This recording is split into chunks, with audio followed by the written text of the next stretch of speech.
Kita kemarin sudah membaca bagaimana akhirnya ya Tuhan menghukum ya Saul karena beberapa tindakan dan beberapa keputusan yang diambil tanpa bertanya kepada Tuhan. Ya, dia bertanya apakah dia akan maju berperang, tapi Tuhan tidak menjawab.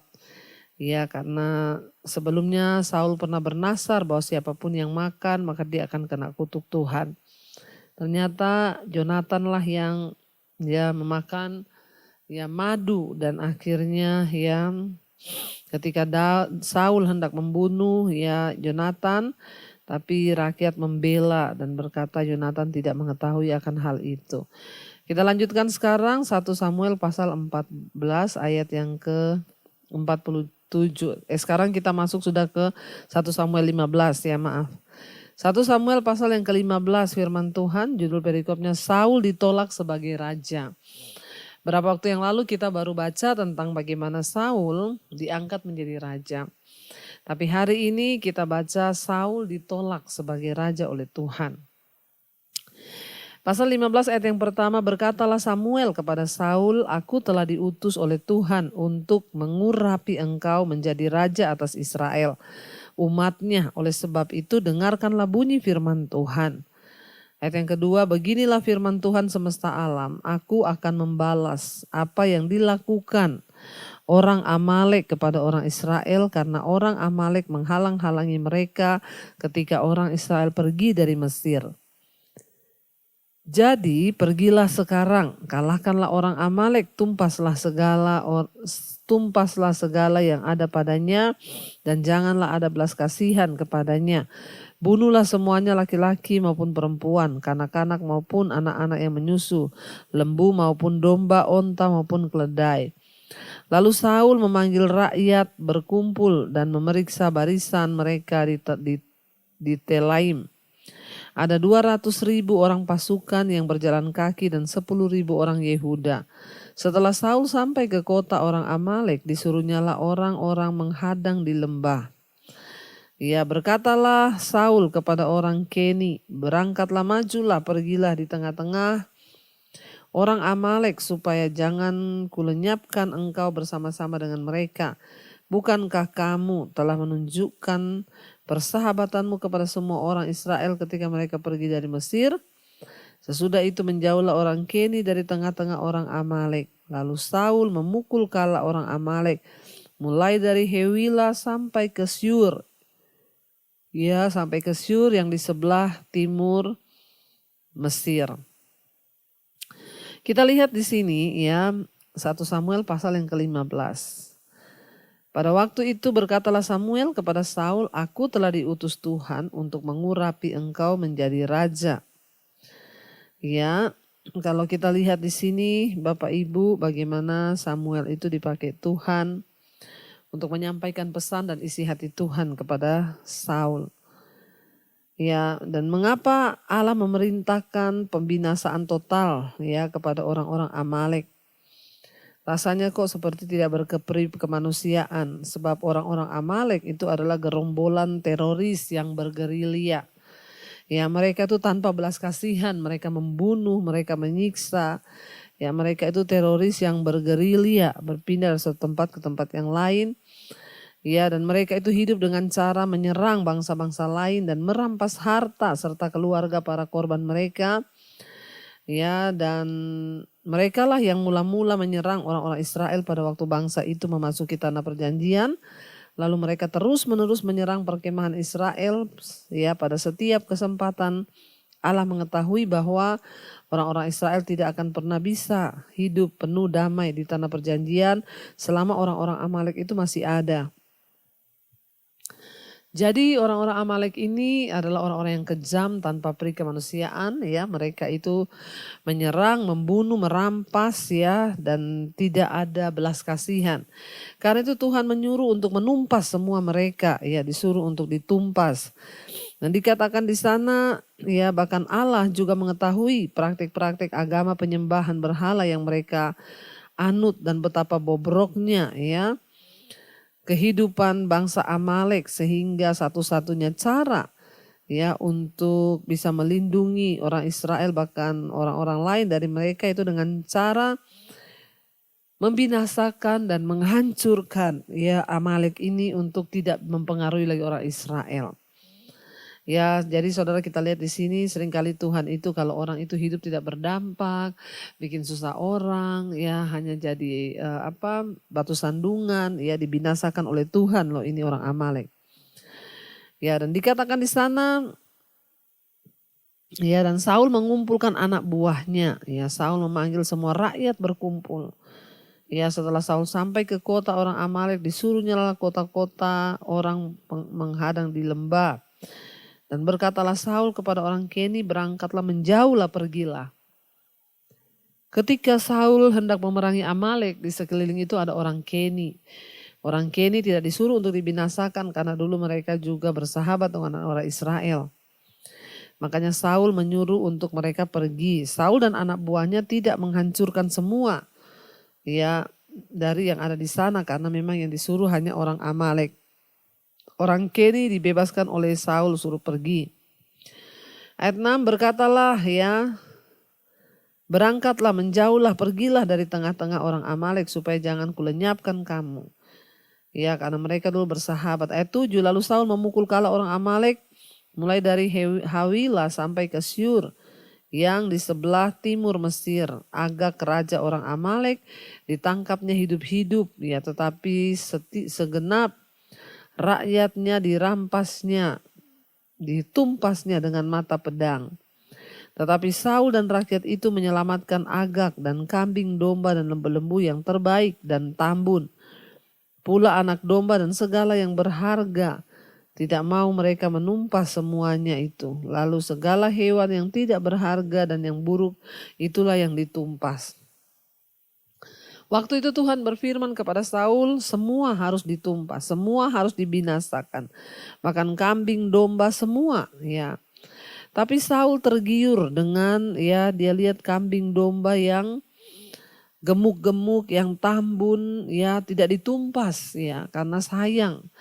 Dia tergiur dengan ya itu semua dan dia menyuruh yang ditumpas hanya yang buruk-buruk saja. Ayat 10 berkata, lalu datanglah firman Tuhan kepada Samuel demikian, aku menyesal karena aku telah menjadikan Saul raja. Sebab ia telah berbalik daripada aku dan tidak melaksanakan firmanku. Maka sakit hatilah Samuel dan ia berseru-seru kepada Tuhan semalam-malaman. Lalu Samuel bangun pagi-pagi untuk bertemu dengan Saul. Tetapi diberitahukanlah kepada Samuel demikian, Saul telah ke Karmel tadi dan telah didirikannya baginya suatu tanda peringatan. Kemudian ia balik dan mengambil jurusan ke Gilgal. Ketika Samuel bangun pagi-pagi, ya Samuel hendak menemui Saul karena Tuhan berfirman, ya aku menolak Saul. Aku menyesal telah memilih dia menjadi raja, ternyata pada akhirnya dia berbalik dan tidak mau tunduk kepada Tuhan. Tapi ketika Samuel pergi, ternyata Saul sudah pergi ya. Dan akhirnya ia balik dan mengambil jurusan ke Gilgal. Ayat 13 kata Samuel, ya ketika Samuel sampai kepada Saul, berkatalah Saul kepadanya, diberkatilah kiranya engkau oleh Tuhan, aku telah melaksanakan firman Tuhan. Ya ayat 14 tetapi dikatakan di sana, kata Samuel, kalau begitu apakah bunyi kambing domba yang sampai ke telingaku dan bunyi lembu-lembu yang kudengar itu? Jawab Saul, semuanya itu dibawa daripada orang Amalek. Sebab rakyat menyelamatkan kambing domba dan lembu-lembu yang terbaik dengan maksud untuk mempersembahkan korban kepada Tuhan Allahmu. Ya tetapi selebihnya telah kami tumpas.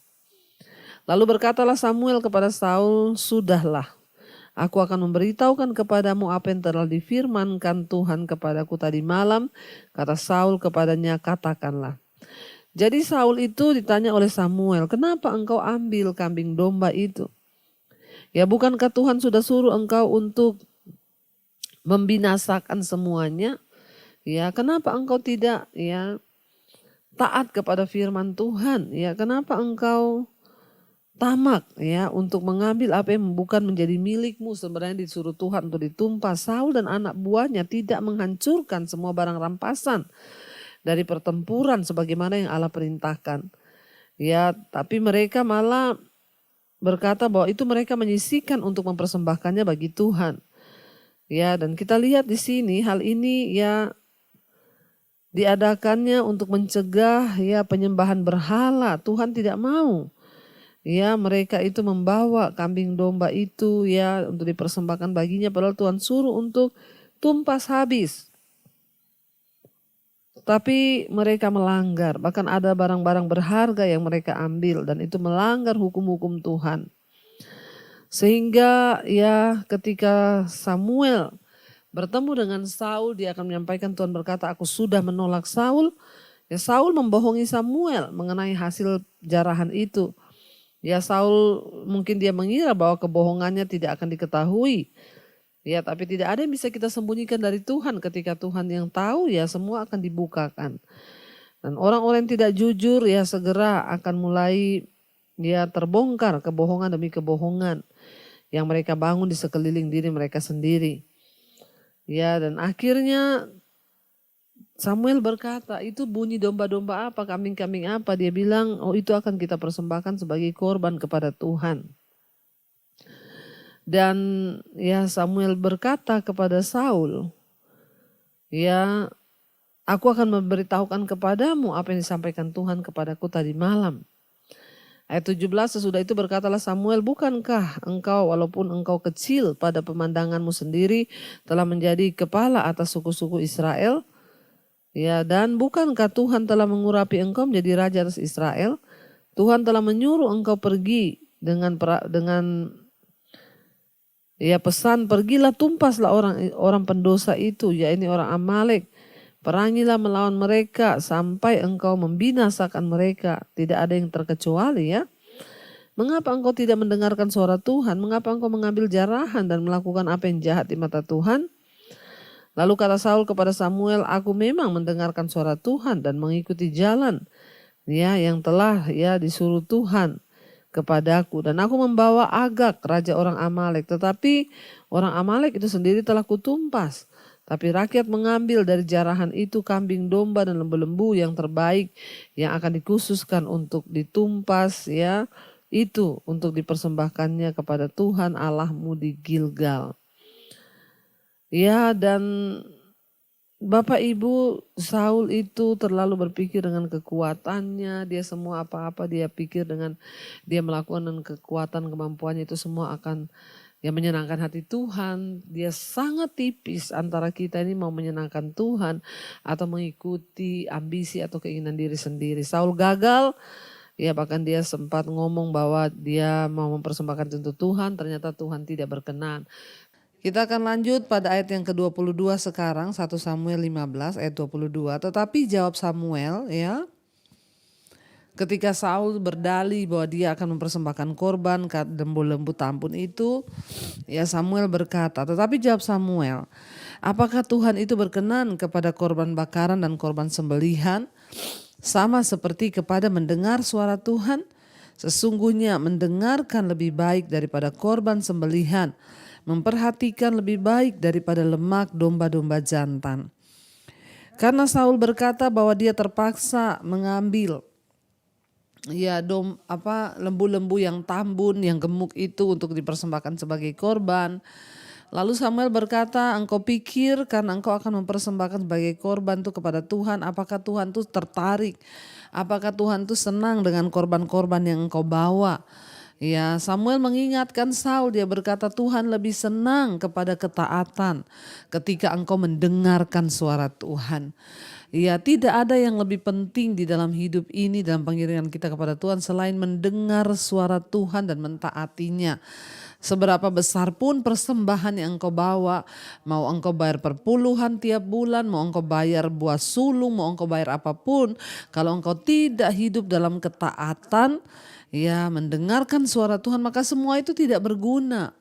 Engkau tidak bisa menutupi dosa dengan persembahanmu. Engkau gak bisa menutupi apapun dengan uang kepada Tuhan. Sebab Tuhan itu bukan manusia yang bisa dibeli dengan uang. Karena itu Samuel berkata, apakah Tuhan tertarik dengan persembahan? Ya, anak lembu, kambing, domba, ya apakah Tuhan tertarik dengan semua itu? Tidak. Ya, Tuhan tuh tertarik ketika kita mendengar suara Tuhan. Sebab dikatakan di sana, mendengar suara Tuhan sesungguhnya mendengar lebih baik daripada korban sembelihan. Ya, memperhatikan lebih baik daripada lemak domba-domba jantan.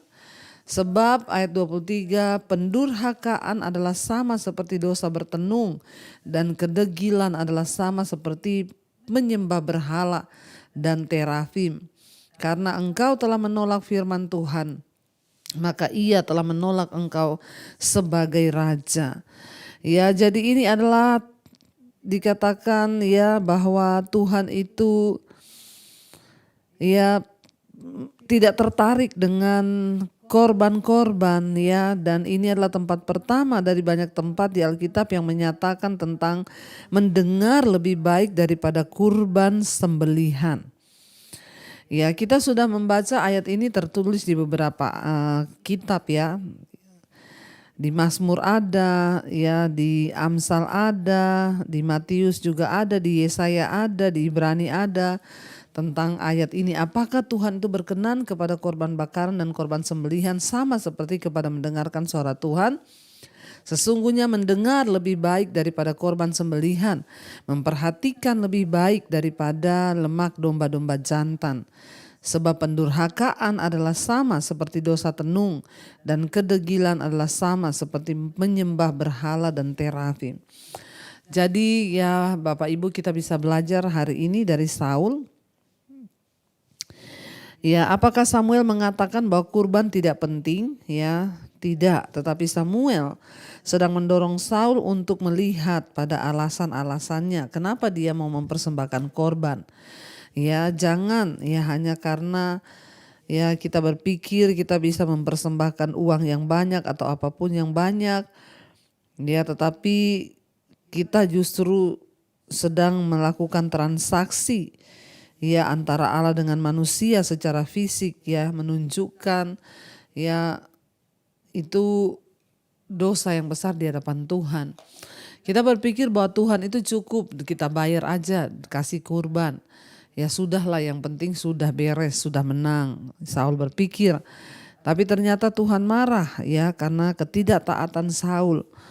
Ya, dan Tuhan tuh melihat hati kita. Ya, jika hati manusia itu tidak sungguh-sungguh bertobat atau kalau dia tidak benar-benar mengasihi Allah, maka kurban itu hanya merupakan ritual kosong atau upacara-upacara ritual agama, ya tidak ada artinya. Ya, kalau tidak dilakukan dengan sikap kasih dan ketaatan kepada Tuhan. Mau saudara rajin pergi ke gereja, mau saudara melayani, mau saudara memberikan persembahan, kolekte yang besar, atau apapun, tapi tanpa pengabdian dan ketaatan kepada Tuhan, tanpa mengasihi Tuhan, itu semua percuma dan tidak ada nilai apa-apa di hadapan Tuhan. Karena itu ya firman ini begitu keras menegur kita hari ini, jangan menjadi Kristen yang ya sembarangan karena kita pikir kita sudah melakukan ini itu dan kita ini hidup dengan ya cara hidup kita seenaknya saja ya, kita berdoa supaya Tuhan tuh memberi kita kemampuan untuk benar-benar hidup sesuai dengan apa yang Tuhan mau. Karena dikatakan durhaka itu sama dengan penyembahan berhala dosanya ya. Ayat yang ke-24, berkatalah Saul kepada Samuel, aku telah berdosa sebab telah kulanggar titah Tuhan, telah kulangkahi ya dan perkataanmu, tetapi aku takut kepada rakyat. Ya, karena itu aku mengabulkan permintaan mereka. Maka sekarang ampunilah kiranya dosaku, kembalilah bersama-sama dengan aku, maka aku akan sujud menyembah kepada Tuhan. Tetapi jawab Samuel kepada Saul, aku tidak akan kembali bersama-sama dengan engkau sebab engkau telah menolak firman Tuhan. Sebab itu Tuhan telah menolak engkau sebagai raja atas Israel. Ya, Saul berkata dia melakukan hal itu karena dia takut kepada rakyat yang meminta untuk lembu-lembu tambun itu tidak usah dibinasakan. Tapi untuk apa mencari perkenanan manusia kalau kita tidak berkenan kepada Tuhan? Yang terpenting adalah perkenanan Tuhan, bukan perkenanan manusia. Tidak perlu takut kepada manusia. Ya, kita kehilangan pengakuan di depan manusia, kita kehilangan penghargaan di depan manusia, biarkan saja ya. Yang terpenting jangan engkau kehilangan pengakuan dan penghormatan di depan Tuhan. Ya, sebab kalau kita sudah mengutamakan manusia, maka seringkali kita ini melalaikan apa yang Tuhan suruh. Saul berkompromi, dia takut kepada orang, dia takut kepada rakyat, dan dia mengabaikan Tuhan. Jangan sampai firman Tuhan kita hujat hanya karena kita mencari perkenanan manusia. Sekaya apapun dia, sehebat apapun dia, kalau dia tidak taat, kita juga harus berani untuk menegur dan kasih tahu. Dan di sini dikatakan bahwa Saul berkata, aku sudah salah. Saul meminta kepada Samuel untuk tidak meninggalkan dia. Pemberontakan dan kedegilan itu adalah dosa yang serius. Dua hal ini mencakup jauh lebih banyak dari sekedar sikap, hati dan pikiran. Kitab suci, Alkitab itu menyamakannya dengan sihir atau penyembahan berhala. Ini dosa yang layak untuk mendapatkan hukuman mati. Saul suka memberontak, keras kepala. Jadi dia tidak tidak mengherankan kalau pada akhirnya dia mengabaikan Allah yang sudah berfirman dan memilih dia. Pemberontakan terhadap Allah mungkin merupakan dosa yang paling serius dari semua dosa. Karena selama seseorang memberontak, dia menutup pintu pengampunan dan pemulihan dari Tuhan. Dan Saul sangat ketakutan. Sebenarnya dia takut bukan Tuhan meninggalkan dia, tapi yang dia takutkan hanyalah kedudukan, jabatannya hilang. Makanya dia memohon kepada Samuel, jangan tinggalkan aku. Aku janji aku akan sujud kembali menyembah kepada Tuhan. Hati-hati Bapak Ibu, jangan sampai motivasi hati kita itu melenceng sehingga Tuhan itu lebih lagi dipermainkan. Saul meminta kepada Samuel tidak meninggalkan dia. Sebenarnya dia hanya takut Tuhan menolak dia sebagai raja. Itu artinya kursi kerajaan kepemerintahannya akan hancur. Tuhan itu Tuhan yang melihat hati kita. Mari kita melakukan segala sesuatu hanya karena benar-benar kita mengasihi Tuhan, bukan karena ada sesuatu hal yang lain Saya dikatakan ayat 27, ketika Samuel berpaling hendak pergi, maka Saul memegang punca jubah Samuel tetapi terkoyak. Kemudian berkatalah Samuel kepadanya, Tuhan telah mengoyakkan daripadamu jabatan raja atas Israel pada hari ini dan telah memberikannya kepada orang lain yang lebih baik daripadamu. Lagi sang mulia dari Israel tidak berdusta. Ayat 29, lagi sang mulia dari Israel tidak berdusta dan ia tidak tahu menyesal. Sebab ia bukan manusia yang harus menyesal. Tetapi kata Saul, aku telah berdosa. Tetapi tunjukkanlah juga hormatmu kepadaku sekarang di depan para tua-tua bangsaku dan di depan orang Israel. Kembalilah bersama-sama dengan aku. Maka aku akan sujud menyembah kepada Tuhan Allahmu. Lihat alasan-alasan Saul itu sudah mencapai akhirnya.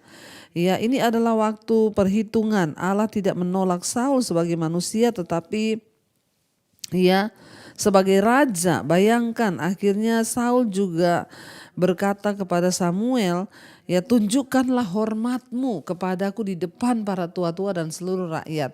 Kita lihat di sini sebenarnya Saul itu cuma gila hormat. Dia memohon Samuel tidak meninggalkan dia bukan karena dia takut Tuhan meninggalkan dia, tapi dia takut kehormatannya, kemuliaannya itu juga akan diambil. Karena itu dia berkata di sini kepada Samuel, tunjukkanlah hormatmu kepadaku di depan para tua-tua.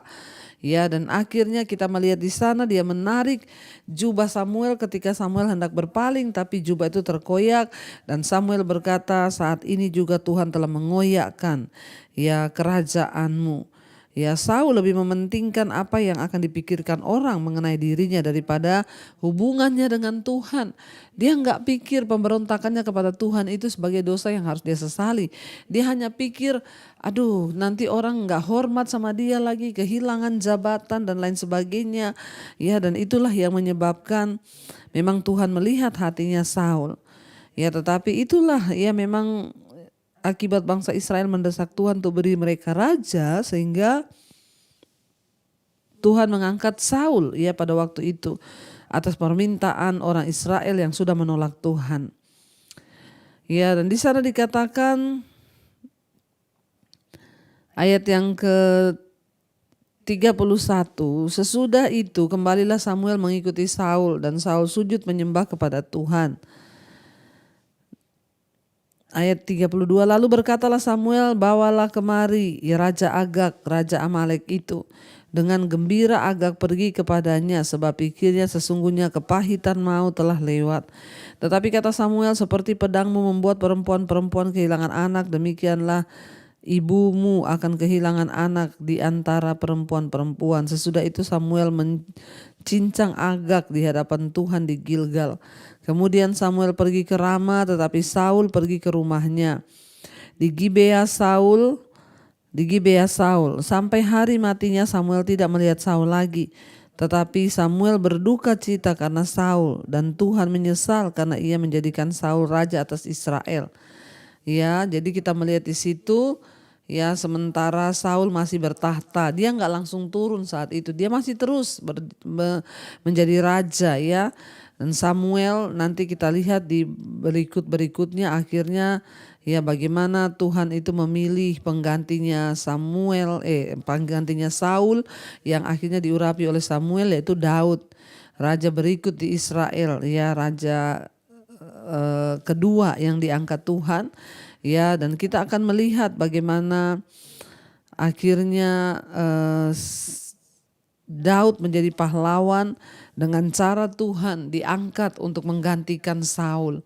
Ya, setelah Samuel menyampaikan itu kepada Saul ya, maka terjadilah Tuhan mulai mempromosikan Daud. Kita akan lanjutkan besok, dan mari kita tundukkan kepala, kita berdoa.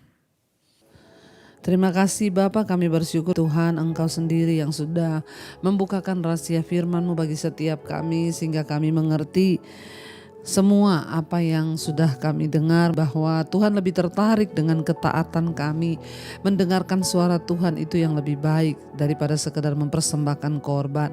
Ajarkan kepada kami Tuhan untuk taat mendengar suara-Mu, untuk taat senantiasa mengikuti rencana-Mu dalam hidup kami. Tuhan, bawa kami untuk terus menyenangkan hati Tuhan. Kami belajar dari kisah hidup Saul. Akhirnya Tuhan menolak dia karena ketidaktaatan, karena dia tidak enak kepada rakyat. Dia berkompromi. Ajar kami tidak berkompromi, tetapi sungguh-sungguh menghormati Tuhan. Terima kasih Bapa. Roh, jiwa dan tubuh kami serahkan ke dalam tangan Tuhan. Turunlah kiranya berkat, rahmat, anugerah, cinta kasih dari Tuhan Yesus Kristus, bahkan penyertaan Allah Roh Kudus melimpah atas hidup kami mulai hari ini bahkan sampai kali yang kedua. Tuhan Yesus datang menjemput kami semuanya. Nama kami tercatat di dalam kitab kehidupan. Dalam nama Tuhan Yesus yang percaya diberkati Tuhan, katakan bersama amin, amin, amin. Tuhan Yesus memberkati. Shalom dan Immanuel Bapak Ibu.